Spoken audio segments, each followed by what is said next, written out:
En este video vamos a ver cómo realizar una distribución de frecuencias en forma de tabla. Para esto, el primer concepto que tenemos que conocer es el de matriz de datos.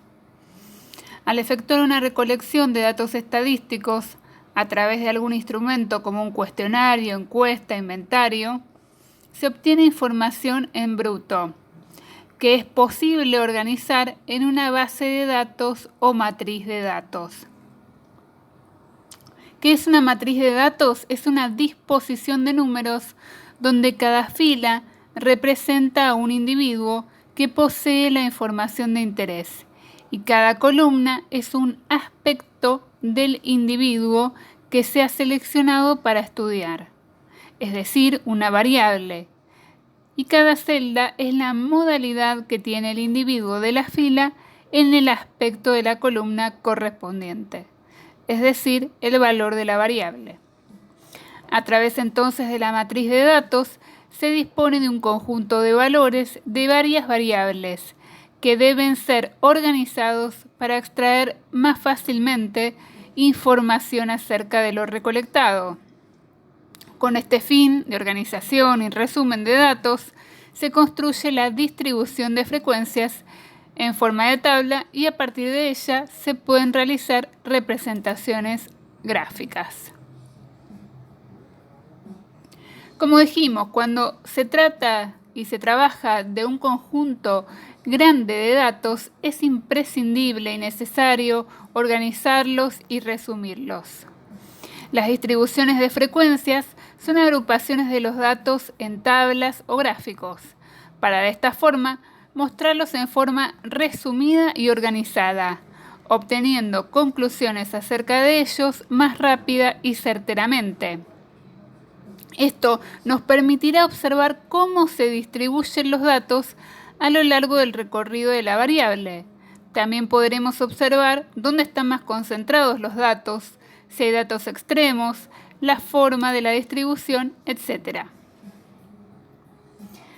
Para construir una distribución de frecuencias, hay diferentes frecuencias que podemos obtener según el caso. Las más habituales son la frecuencia absoluta, la frecuencia relativa y la frecuencia porcentual. Frecuencia absoluta es la cantidad de veces que se repite una determinada modalidad o valor de variable. La suma de todas las frecuencias absolutas de una determinada distribución de frecuencias siempre debe ser igual al total de observaciones. La letra N simboliza el tamaño total de la muestra de individuos. Entonces, por ejemplo, si tenemos de una muestra de 30 personas, 5 tienen 28 años y nuestra variable es la edad, ese 5 es la frecuencia absoluta de la edad 28, ¿sí? ¿Qué es la frecuencia relativa? Es la frecuencia absoluta, pero dividida por el total de elementos de la muestra, por el n.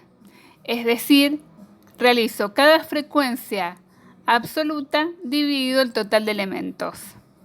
La frecuencia relativa siempre es mayor o igual a 0 y menor o igual a 1.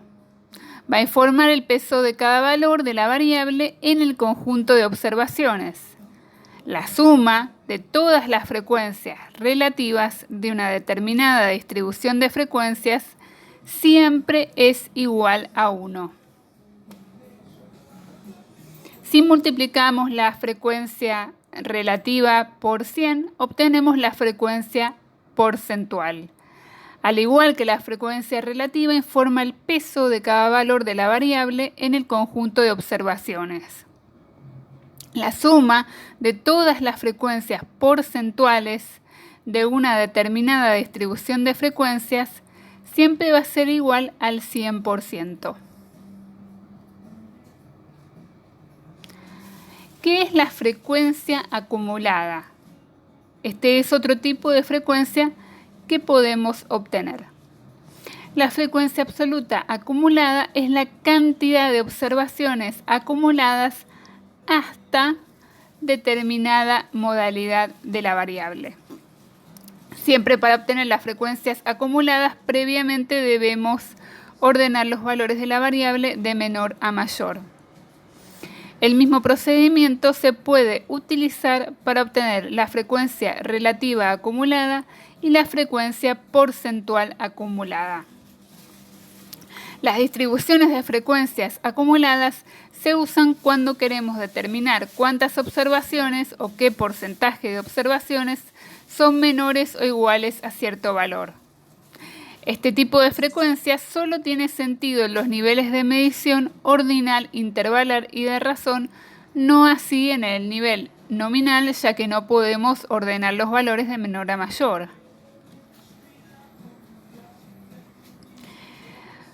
¿Con qué frecuencia o tipo de frecuencias de las vistas anteriormente podemos comparar entre dos o más grupos?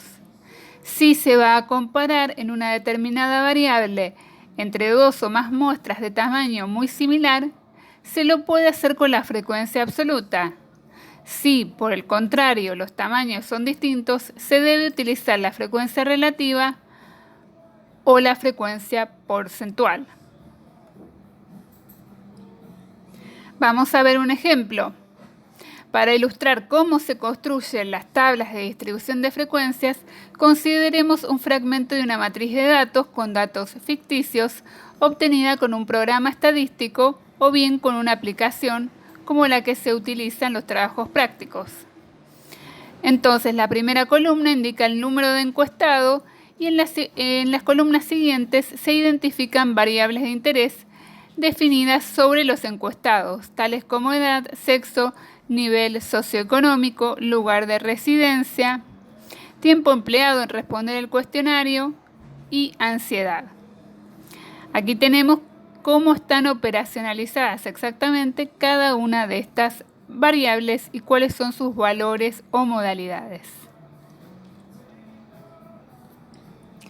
Si realizamos la distribución de frecuencias para la variable lugar de residencia, encontramos que hay 9 personas que residen en la Ciudad Autónoma de Buenos Aires, hay 9 personas que residen en Gran Buenos Aires y 2 personas que residen en otros lugares, y que tenemos un total de 20 personas. La frecuencia relativa entonces la obtuvimos realizando 9 dividido 20 nos da 0,45, 2 dividido 20 nos da 0,10. Y la frecuencia porcentual, como mencionamos, multiplicamos cada frecuencia relativa por 100. 0,45 por 100, 0,45 por 100, 0,10 por 100, ¿sí? Y así nos da la frecuencia porcentual. Análogamente, si fijamos la atención en los valores de la columna nivel socioeconómico, tendríamos esta tabla, ¿sí? Donde contamos cuántas personas seleccionaron que pertenecían a un nivel socioeconómico bajo, en este caso 2 personas, 8 seleccionaron que pertenecían a un nivel socioeconómico medio bajo y así sucesivamente. Para obtener cada frecuencia relativa, dividimos cada frecuencia absoluta por 20. 2 dividido 20, 0,10, es la frecuencia relativa de nivel socioeconómico bajo. Ese 0,10 lo multiplicamos por 100, 10% es la frecuencia porcentual de nivel socioeconómico bajo y así sucesivamente. Aquí tenemos el ejemplo de la distribución de frecuencias para la variable edad. Entonces, 2 personas tenían 18 años, 10 personas 19 años, 3 personas 20 años y así sucesivamente. Estas son las tablas de frecuencias, una de las formas de construir una distribución de frecuencias. También es posible volcar la distribución de frecuencias con gráficos, que muestran la misma información de las tablas, pero con el impacto de la visualización de los resultados. Estos gráficos van a diferir según cómo sean las variables, cualitativas, cuasi cuantitativas o cuantitativas. Los gráficos serán objeto de un posterior video. Muchas gracias.